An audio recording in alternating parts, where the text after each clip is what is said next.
Welcome to Live, life inspired views for every day. My name is Chris Meyer, and I'm a curious soul. A week ago, Sunday morning, I was greeting at our church. It was a lovely day, so I stepped outside and greeted people as they were coming into the church. During slight lulls when no one was coming in, I would just stand and stare at the skyline in front of me. Do you know what my skyline consisted of? The buildings of the Mayo Clinic. We have lived here almost 2 years, and I still marvel that we are in this amazing community. So many around the world travel here to receive medical care, and I get to stand outside any door in this city at any time and see all those wonderful buildings where help is researched and rendered to the sick. Wow. It reminds me of one of my favorite stories, of course, which I have shared in a previous podcast, but all good stories need to be repeated over and over. In this one, the author was telling about going through the toll booths on the Oakland and San Francisco Bay Bridge, something he'd done many times before. He said, "You don't usually strike up a relationship with a person inside the toll booth."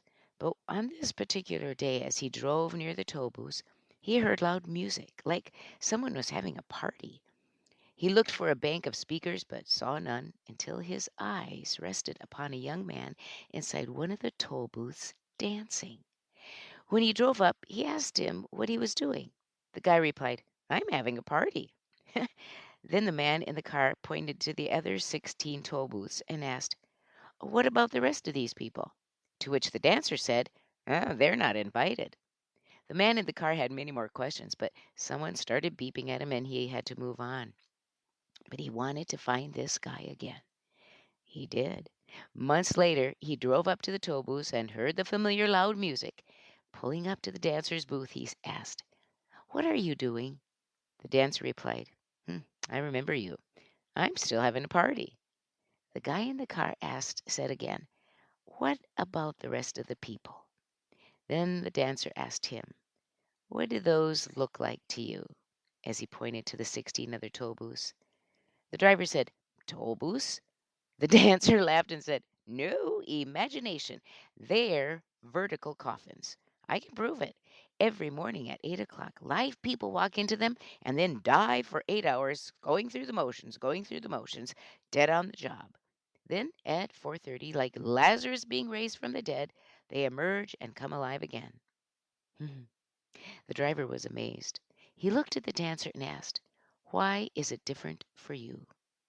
The dancer smiled and said, "I knew you were probably going to ask a question like that. I'm going to be a dancer someday," he said. Then he pointed to the high rise buildings close by and told him, "My bosses are up there, and they don't know it, but they're paying for my training." The driver absorbed all of this and thought, wow, 16 people dead on the job, and the 17th has found a way to live in a job you and I probably would not last but 3 days. Then the dancer looked at him squarely and said, "I don't understand why people think my job is so boring. I have a corner office, windows on all sides. I look out at the Golden Gate, San Francisco, Berkeley Hills, places half the world comes to vacation. And all I have to do is stroll in every day and practice my dancing." Hmm. That story danced through my mind as I stood outside my church, staring up at the Mayo Clinic buildings. And I thought, all these people from all around come here to the Mayo Clinic, and all I have to do is stand outside my door and marvel that I'm here, that it's my home. But in parallel with the dancer in the toll booth, I'm brought to the last two lines in Mary Oliver's poem, The Summer Day. She wrote, "Tell me, what is it you plan to do with your one wild and precious life?" It's hard to think of answers for that question when we feel on the brink of a major shift all around us in our lives due to the governmental changes that we face, changes that affect our way of life and in many cases life itself. How can one think about what they will do, learn, or become when so much is changing and at stake? But perhaps it is more important than ever to challenge ourselves to put effort into living our wild and precious life, To practice the art of being present, practice our best skills. Think about what we can do to use those skills to in any way we can to help others now. Maybe it is more important than ever to practice our dance with joy, being present, lifting others up, which always in the process lifts our spirits as well. We must not stand in vertical coffins and go through the motions of living. Even in difficult times, we must step out with courage and find our dance and dance with all our might.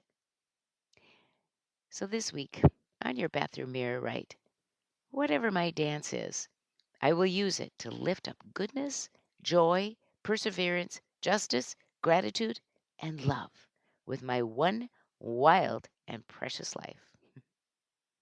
Remember, courage is contagious. Join me next Monday for Live Life Inspired Views for Every Day. I'm Chris Meyer, and I'm a curious soul.